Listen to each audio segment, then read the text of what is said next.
This is Akashvani. In a special program, now we bring you a live discussion on state assembly election results of Rajasthan, Chhattisgarh, Madhya Pradesh and Telangana. The participants are Vijay Kranti, political analyst, and Neelab Srivastav, journalist. Day for elections in the country. Major states, Madhya Pradesh, Chhattisgarh, Telangana and Rajasthan. The counting has taken place since this morning and we have kind of decisive results now. So while Rajasthan, Chhattisgarh and Rajasthan are states which have given a kind of a mandate for the Bharatiya Janata Party, a kind of decisive mandate. In Telangana, the Congress party has routed the results there and it has the BRS, which was the incumbent government, has not been able to live up to the mark. Also, we have had comments coming in from different leaders. So while Prime Minister Modi has thanked the voters in all the states and he has said that this was a mandate, the mandate reflects the kind of development policies that his government is pursuing. On the other hand, Congress President Mr. Mallikarjun Kharge has conceded that things did not go as they should have and he has said that they will be looking into the reasons as to why this happened. He's also thanked the voters of Telangana for giving a great mandate to his party. In prominent names that we had last collected was former Deputy Chief Minister and Congress leader Mr. Sachin Pilot. He has won from the Tonk seat. In the Jhotwara seat of Rajasthan, ex-Union Cabinet Minister Mr. Rajyavardhan Singh Rathore, he has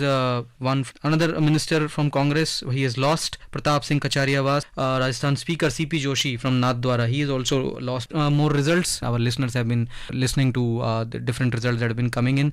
Kranti Sahab, the kind of results that have come, three states, one state stands out, Madhya Pradesh, which has elected a government which was there in the position since last 20 years, barring a period of 18 months when the Congress had come. And then the other two states, the mandate has gone to governments which were not there. Telangana, the same thing, but the Congress party has won a very decisive mandate there. So how do you see these results coming in for individually these parties and these states as such? Although there is a very simple way of analyzing things and saying that there are states who want to change the ruling party every alternate time, I find it difficult to me rather it appears that it is not full justice to the wisdom of the voter.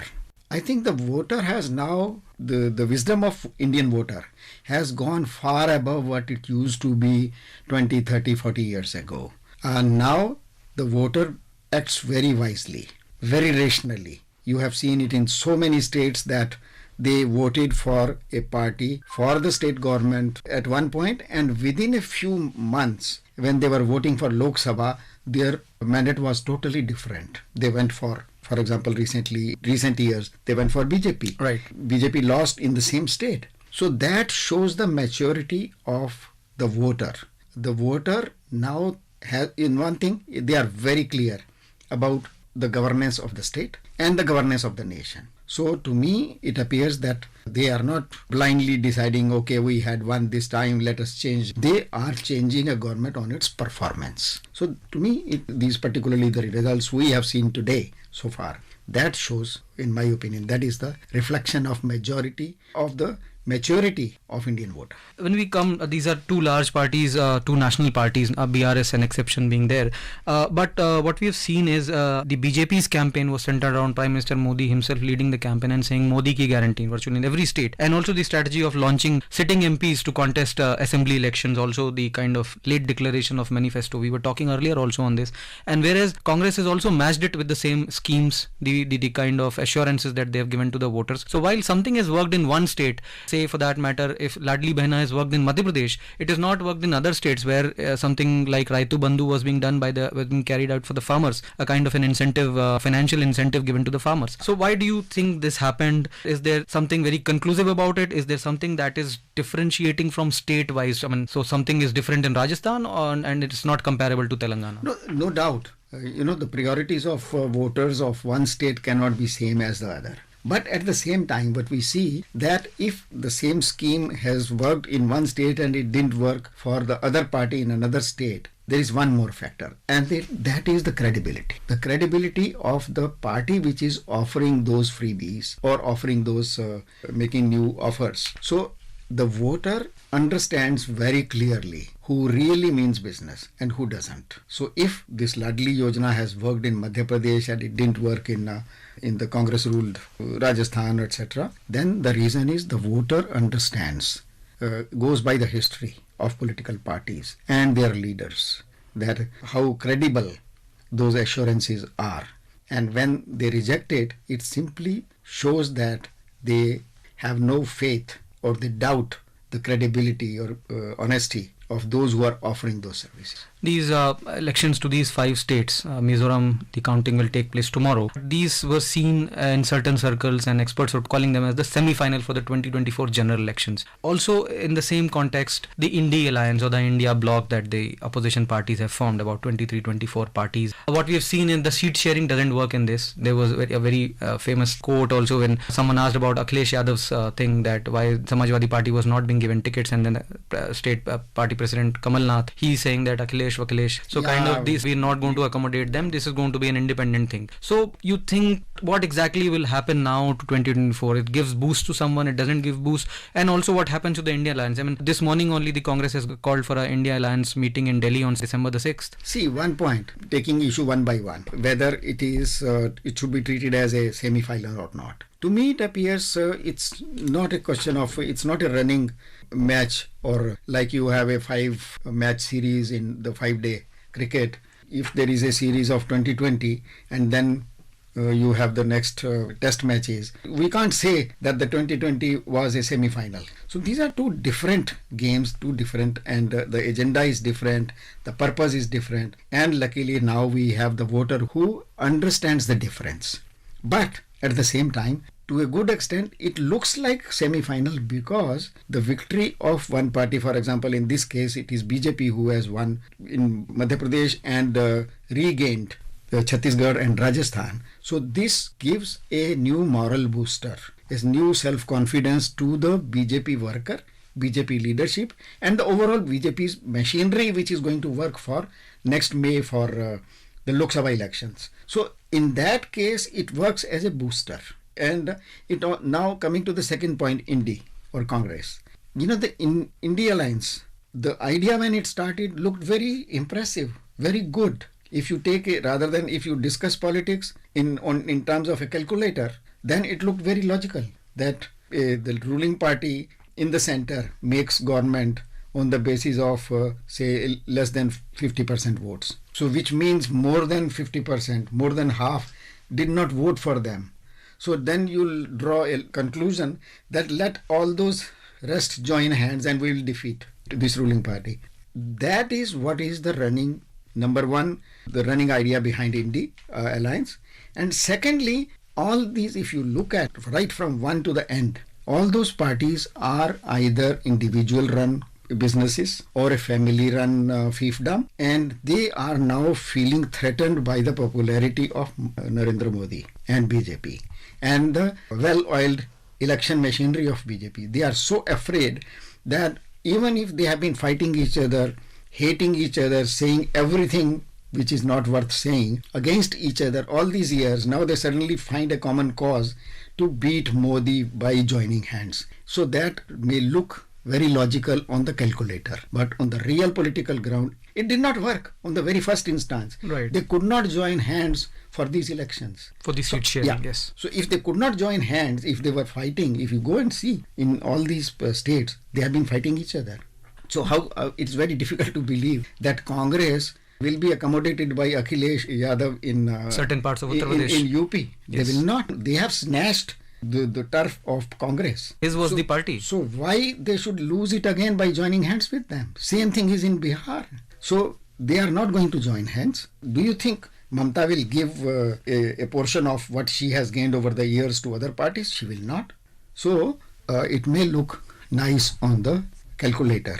In a headline, it may look good. But on the ground, it's not going to work. The headlines that are today making, I mean, we've seen it entire day and also tomorrow's, I mean, the kind of victory that Bharatiya Janata Party has got in Madhya Pradesh. So there was this talk of freebies. Now, Ladli Behna is being spoken about. Now, why I stress on Ladli Behna? Because one of the Congress spokesperson also I heard on television, she was saying that even we think that Ladli Behna could have worked, the kind of announcement made a few months before the election and the kind of execution that happened because the money started coming into the accounts of the women. So what has been one reason that from your visits to Madhya Pradesh or from your speaking to experts you've seen it long enough in your career.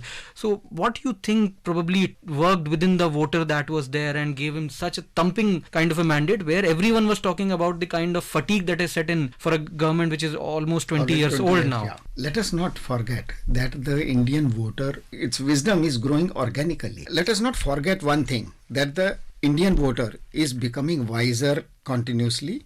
Election after election, they are getting wiser. They understand, they know what they want from political parties. When they offer, they grab it. But at the same time, they also judge these parties by the quality of their leaders, by the quality of their the workforce, and by the quality of their history in handling the system, how much honestly or in a corrupt way. So people are very wise when it comes to accepting, even if we can use the term bribes or doles or Inducements, freebies, yes. they won't mind, they will accept it. When they go to vote, then they know which button to press. There I feel a very big hope for the democracy of this country, that whatever be the quality of political parties, political leaders or their agenda, but I have faith in the quality of my voter. The Indian voter is becoming wiser. They understand and they can distinguish between voting for a state government and voting for the national government. This wisdom we should be proud of as citizens of this country. A political party is made up of its leaders and workers. What happens now? Two-pronged question, Kranti Saab. What happens to the second rung of leaders that was looking forward to probably perform and get their due, what it was being denied to them as they had claimed, like for a Sachin Pilot in Rajasthan or for a T.S. Singh Deo in Chhattisgarh? And what happens to the old veterans? I mean, the veterans, old horses like Kamal Nath, Mr. Digvijay Singh, Ashok Gehlot and Bhupesh Baghel. So given the fact that 2024 is just around the corner and winning Lok Sabha seats is also essential. You know, one thing let us not forget, that even if Congress has very seasoned leaders like Mr. Gehlot, like Mr. Bhupesh Baghel, you know, all these people, they are seasoned politicians and they have played their innings quite well. But now they are like a tennis champion or a champion in badminton or in boxing. You know, they have grown old. And it is time for them, like any champion would do in sports, that they know that before I am thrown out, before I am knocked out by a younger one, when is the right time to retire and make space for the next generation. But there has been one problem with Congress when compared to BJP. In Congress, this tendency of grooming next level leaders, second rung or third rung of leaders, is missing very badly. Because one is the family, the party has been treated almost as a fiefdom by the Nehru family. And they have not allowed a parallel leadership to develop over decades. And we have cases where, you know, something very unhappy happened to those who could grow and could challenge the position of the supreme leader in the party. But Congress is not in a position, and they don't have the tradition to groom new level of leadership, the younger ones. Those who could do it, they did it in spite of the central leadership, despite their tendencies. So now they will survive. Mr. Sachin Pilot, I know, with his capabilities, he has the capacity to survive within the given conditions. It's very different in just opposite in BJP, where it has a very well-oiled organization. There is a line of command, there is discipline. Party has over the years worked very systematically to develop second, third, fourth rung of leadership. This is the difference we see, which is going to show in the near future of our democracy. Right. So as the night progresses and these numbers solidify, cement by this night, I'm sure all these states will have their definite numbers coming out. The battle now moves to the other side, which is electing the chief ministers of these states who will ultimately lead their parties and the governments into the governance for the next 5 years. Thank you so much, Kranti Saab, for speaking to us. Thank you. You are listening to a live discussion on state assembly election results of Rajasthan, Chhattisgarh, Madhya Pradesh and Telangana. The participants were Vijay Kranti, political analyst, and Neelab Srivastav, journalist. This program was produced and presented by the News Services Division of Akashvani.